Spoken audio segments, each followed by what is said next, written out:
ان کی تاریخ اگر دیکھی جائے تو اللہ تبارک و تعالیٰ نے ان کو یہ اعزاز عطا فرمایا افغانیوں کو. اور میں اگر پیچھے جاؤں تو ہندوستان کے اندر جو مسلمانوں کی حکومت تقریباً 600 سال قائم رہی ہندوستان میں بر صغیر میں، وہ بھی اگر دیکھا جائے تو افغانیوں کی بدولت، کیونکہ ہندو کی ذہنیت یہ ہے کہ وہ کبھی مسلمان کو برداشت نہیں کرتا. ہندو نے پوری تاریخ ہماری یہ بتاتی ہے کہ ہندوؤں نے ہمیشہ مسلمانوں پر ظلم و ستم کیے، ہمیشہ مسلمانوں کو تہہ تیغ کیا، ہمیشہ مسلمانوں کا خون بہایا. لیکن جب کبھی ہندوؤں نے یہ حرکت کی تو مسلمانوں کو ہندوؤں کے ظلم و ستم سے نجات دلانے کے لیے افغانستان کے لوگ آئے. حضرت شاہ ولی اللہ صاحب رحمۃ اللہ علیہ کے زمانے میں مرہٹوں کا سکہ چلا ہوا تھا اور مرہٹوں کی طرف سے مسلمانوں کے اوپر ظلم و ستم کے پہاڑ توڑے جا رہے تھے. تو حضرت شاہ ولی اللہ صاحب رحمۃ اللہ علیہ نے افغانستان میں خط لکھا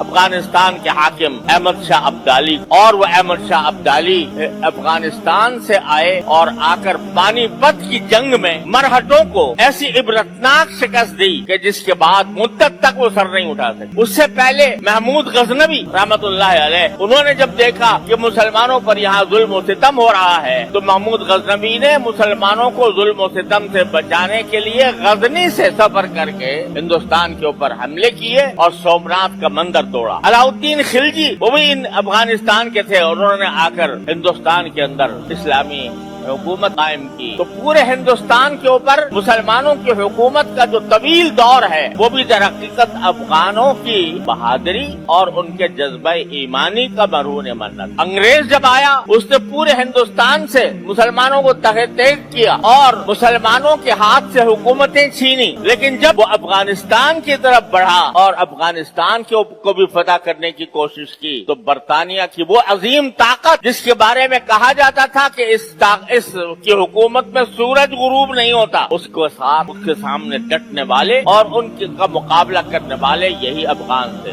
اور برطانیہ اپنی ساری چالوں کے باوجود، اپنے سارے لاؤ لشکر کے باوجود، اپنے سارے وسائل کے باوجود آ کر اگر ڈھیر ہوا تو افغانستان میں، اور اس کے نتیجے میں یہ ان کے سمجھ میں آ گیا، اس وقت برطانیہ کے سمجھ میں آ گیا تھا کہ جب تک ملا موجود ہے افغانستان کے اندر ہم کبھی بھی اس افغانستان پر فتح یاب نہیں ہو. تو اقبال نے اسی کا ذکر کیا تھا یہ کہتے ہوئے کہ افغانیوں کی غیرت دین کا ہے یہ علاج، ملا کو ان کے کوہ دمن سے نکال دو. وہ فاقہ کا جو موت سے ڈرتا نہیں ذرا، روح محمد اس کے بدن سے نکال دو. یہ پیغام یہ پلان تھا برطانیہ کا، لیکن اللہ نے ان کے ہاتھوں فیل کرایا. اس کے بعد اس وقت دو طاقتیں دنیا کے اوپر حکمرانی کر رہی تھی، دو سپر طاقتیں، ایک روس اور ایک امریکہ. تو روس آیا تو اس روس نے چاہا کہ میں کسی طرح افغانستان پر قبضہ کروں، اور افغانستان پر تنہا قبضہ کرنا مقصود نہیں تھا بلکہ مقصود در حقیقت پاکستان کے اوپر بھی قبضہ کرنا اور گرم پانی تک پہنچنا مقصود تھا. لیکن اللہ تعالیٰ نے اس کو بھی، اس عظیم طاقت کو جو اس پر ایک سپر طاقت سمجھی جاتی تھی سوویت یونین، اللہ تعالیٰ نے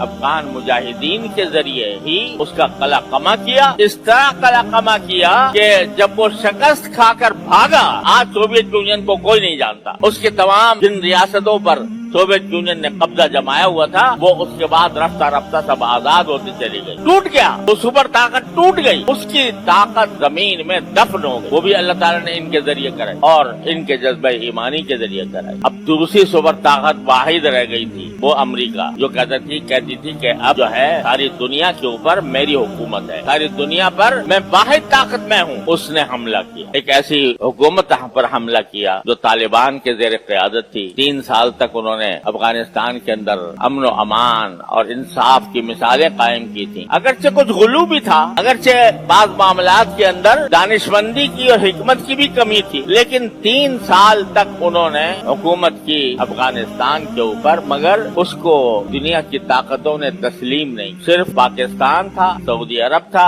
اور امارات تھا جس نے اس حکومت کو تسلیم کیا ہوا تھا. باقی سب کہتے تھے ہم ان کو نہیں مانتے.